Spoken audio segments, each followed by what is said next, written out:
Are you a nice guy? Most guys in the modern world are. Being a nice guy basically means that you use niceness as a way to get things in your life. Acting like a nice person to get things from people is different than having genuine kindness. And the problem with this is that you actually hide your true self. You suppress your authentic nature in the process, which locks you into a prison of resentment and self-inflicted suffering. If you've struggled to maintain fulfilling relationships, you find it difficult to get laid, if you're broken going nowhere with your career, if you're stuck in passionless relationships, you need to know the information in this video. And make sure you watch this through to the end because skipping any of these may cause you to stay stuck exactly where you're at.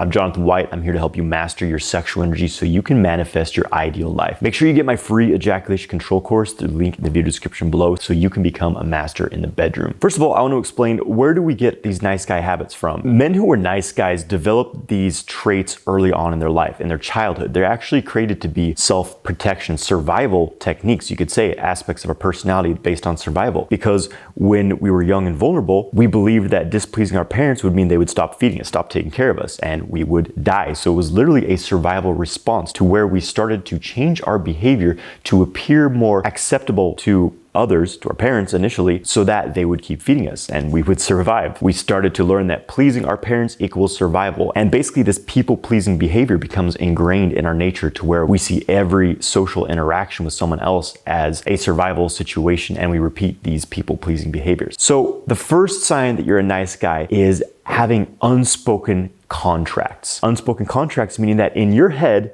you believe, okay, well, if I do this for you, you must do this for me in return. But the reason why this is an unspoken contract is because it's never spoken. It's never clear that you're expecting this exchange. It just exists in your own mind. So it's basically an imaginary agreement you have with someone else, one you've never communicated with them about. And the common nice guy thing is, well, if I'm nice and I act nice to you, I treat you nicely, you'll give me something in return. The irony is that most nice guys aren't actually nice at all. They have a lot of very manipulative, passive-aggressive behavior, and they often really deeply hurt those closest to them when they eventually lash out and all this resentment they've been stuffing within themselves unleashes. And I have to say, no one knows all this better than myself because I was the typical nice guy for most of my life. So an example of an imaginary contract is, well, if I'm nice to her, if I compliment her, she will then be attracted to me and she'll date me. And when you have these unspoken contracts, it leads to anger and resentment when they aren't fulfilled, which they usually aren't because people don't actually know this is what you want because you're not communicating it with them. You're using this niceness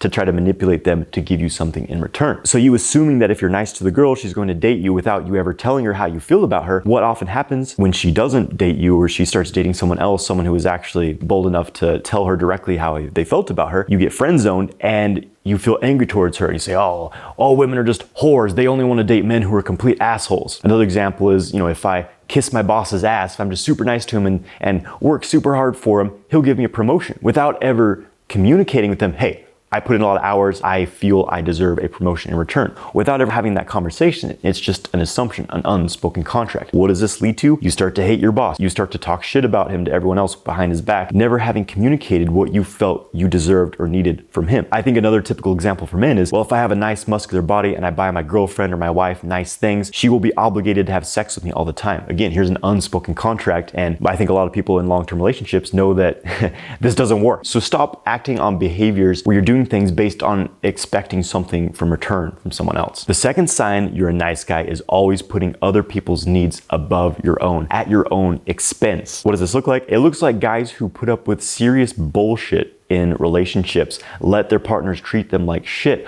all because they maybe will get some occasional sex. I personally have known, and I've been in situations myself where I put up with a lot of bullshit just because, I would get some sex every now and then. And it's usually not that great, is it? I know guys who will put up with all kinds of bullshit just to get like a little scrap of something in return. It's extremely toxic. And what you're doing is making your priority to try to please this person, fulfill all of their needs without having your own needs met, which of course leads you to feel very unfulfilled and eventually resentment builds up. If you have to tiptoe around your partner because you're, always afraid they're going to blow up at you, if you're never doing the things in life that you truly want to do because you're afraid of upsetting your partner, you're afraid of upsetting someone else, it's a sign you have trapped yourself in a relationship as a nice guy. And the thing here is you can't blame your partner. You can't say it's their fault because your behavior created the situation. You created the situation based on allowing people to completely cross your boundaries and treat you like shit because you're always putting someone else's needs above yourselves just to hope for a scrap of something in return. This is an extremely unhealthy pattern. So strengthen your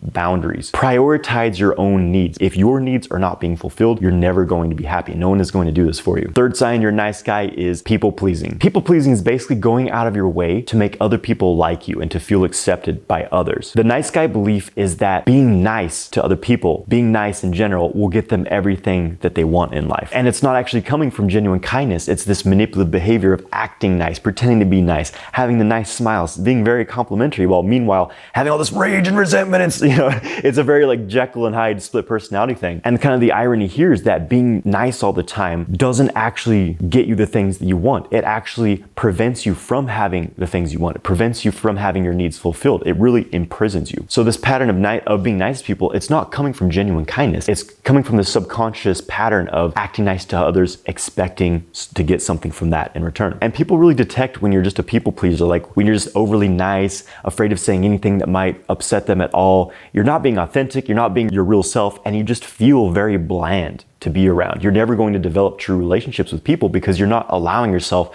to be vulnerable, to speak your truth, to speak your heart. You're just saying things based on trying to impress people or trying to have them perceive you in a certain way. And this leads to you becoming friend zoned by women and never developing true relationships and friendships with people because you aren't being real and you're hiding your true nature behind a fake smile. One of my mantras has become the only approval that matters is my own. The only person's approval that matters is my own. Fourth sign you're a nice guy is you worry about what people think about you. And what this commonly manifests as in social situations, you'll find yourself feeling unable to speak, unable to express yourself. You're just constantly thinking, what does this person think about me? What do they think about my hair? What do they think about my clothes? Oh, what did I just say? Did I say the right thing? Did I say it too loud? You're paralyzed by this fear of how others perceive you. You start to value the approval of others more than your own. And people often call this social anxiety. And the root of this, again, just comes from these childhood experiences where you were scolded or punished for acting out, for being loud, for, really being an exuberant child, and you're still acting this pattern out right now from your childhood. You don't rely on your parents for survival anymore. And if your natural behavior and personality bothers someone, that's their problem. It's not your problem. And more likely, by being yourself, you're going to develop deeper connections with others, deeper connections with people, and more meaningful conversations because you're allowing yourself to be seen. I know it can feel scary when you're used to suppressing everything and just trying to appear likable to people, but if you want to have deeper friendships and enjoy social interaction, practice being vulnerable, practice being real and speaking how you truly feel, and don't give a shit what anyone else thinks. The fifth sign you're a nice guy is indirect communication. And what indirect communication is often being polite rather than being truthful, asking for something in a very vague way that becomes easily misunderstood. And this is very often also using a passive aggressive nature rather than speaking your mind, clearly communicating what it is you want, what your needs are, what your boundaries are. So I think a good example of this is if you're pissed off about something, maybe your partner did something, maybe a friend did something and it upset you, it crossed one of your boundaries. What does a nice guy do? He becomes a bit whiny, he becomes pouty, maybe rolling his eyes and having a frown on his face. And when the person asks you, well, what's wrong? You say, nothing, I'm fine. The typical behavior when something's obviously not okay. Using passive aggressive manipulation techniques. Basically just being very indirect, really beating around the bush instead of saying exactly, this is what's happening. This is what I'm feeling right now. This is what I want right now. The more indirect you are with your communication, the more likely you are never going to get your needs met, the more likely you are going to live an unfulfilling life and have unfulfilling relationships. So practice being direct. I know it can be very scary for people, but never assume that your partner knows what you want or knows what your needs are or your boundaries are. You must communicate things very directly. And again, the typical example here is the nice guy who gets friend zoned because he thinks that being nice to the girl, saying nice things, complimenting her, she'll start to develop attraction for him. Then she'll ask him out instead of him clearly saying, hey, I think you're attractive. How would you like to go to sushi on Thursday night? See, very direct communication. You've communicated your intentions, you've communicated that you're attracted to the person, and you communicated you would like to go on a date with them. And very quickly you'll know whether or not they're attracted to you, and if they're not, you know right away, and you can let go of pursuing that person and focus on something else rather than dragging it out for months and months, passively aggressively trying to get someone to date you without being direct about it. All right, guys, so those are the 5 signs that you are a nice guy. I know it can suck to hear this information because it can shift your whole paradigm. You realize you've been doing the wrong things your whole life. It certainly was that way for me, but personally, I think it's a good chance to feel excited because Because when you really understand the things I've shared, you see, oh, no wonder I was never getting sex in my relationship. No wonder I was struggling with women, struggling to make friends, because I've been protecting myself behind this fake smile, not being real, not truly communicating with people. And the thing here is that people want to be able to blame others for things. We all love to blame other people. The tendency for us is to want to place the blame on someone else, some external thing, so that we can accept why things are the way they are in our life, and we can explain to others, well, this is not my fault. This is why I'm stuck where I'm at. And it allows you to stay comfortable where you are and stop growing. But if you want to overcome nice guy syndrome, you must take responsibility. Every failed relationship, every resentment you have for others, you've equally played a part in creating this. So it's time to take responsibility and not blame others, and understand that your actions and your personality and mannerisms are creating the situations in your life that you have. And if you don't like your situation, it's time to stop being a nice guy and start being someone real. I hope you enjoyed this video. If you want to see more videos on how to stop being a nice guy and start being a real man, let me know in the comments below. Please subscribe to my channel, and good luck on your journey to becoming a real man.